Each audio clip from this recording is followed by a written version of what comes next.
এবং সেবা সুশাসন সবাই আমার প্রিয় ছাত্র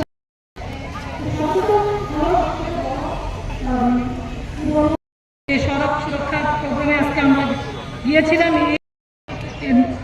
এই পরিবহনের সঙ্গে পথচারী যারাই আমরা সড়ক ব্যবহার করি তাদের নিরাপত্তা সুনিশ্চিত করা। কিভাবে সুনিশ্চিত করা?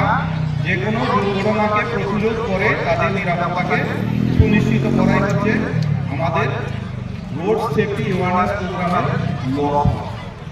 তাহলে আমরা দুর্ঘটনাকে প্রতিহত করে কীভাবে মানুষের জীবন রক্ষা করতে পারি সেটাকে লক্ষ্য রেখে আমাদের বিভিন্ন জেলা থেকে রাজ্য সরকারের পক্ষ থেকে বিভিন্ন ধরনের সচেতনতামূলক প্রোগ্রাম অনুষ্ঠিত হয়ে থাকে এবং এটা বছরের প্রথম থেকে সারা বছর ব্যাপী বিভিন্ন অ্যাওয়ারনেস ক্যাম্পের মাধ্যমে আমরা রাজ্যের জনসাধারণকে সচেতন করতে চেষ্টা করি কিভাবে আমরা দুর্ঘটনাকে প্রতিরোধ করতে পারি।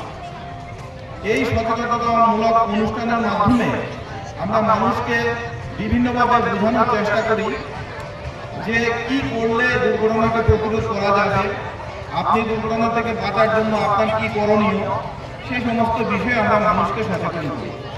তো এখানে বিস্তারিতভাবে আমার পূর্বে যেই মাননীয় বক্তাবর্গ অনেক কিছু বলেছেন, তাই আর বিস্তারিত কিছু বলার থাকে না। তো আমি সেটাই বলবো, আমাদের সড়ক রোড সেফটি অ্যাওয়ারনেস যে প্রোগ্রাম, এই প্রোগ্রাম থেকে আমাদের সকলকে একটাই শপথ নিতে হবে। রাস্তায় চলার ক্ষেত্রে আমরা যে ট্রাফিকের যে নির্দেশিকাগুলি আছে যারা যেই নির্দেশিকাগুলি গাড়ি চালকদের প্রতিও আছে, যে নির্দেশিকাগুলি পথচারীদের প্রতিও আছে, আমরা সবাই সেই নির্দেশগুলি সঠিকভাবে পালন করব। আমরা কখনো কোনো ট্রাফিক নির্দেশ অমান্য করে চলব না।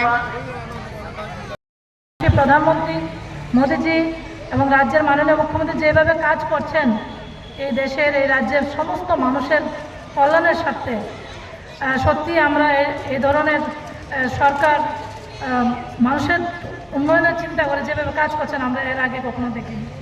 মোদীজি যেভাবে বলছেন সবকা সাথ সবকা বিকাশ, এবং বিগত 1 দশক ধরে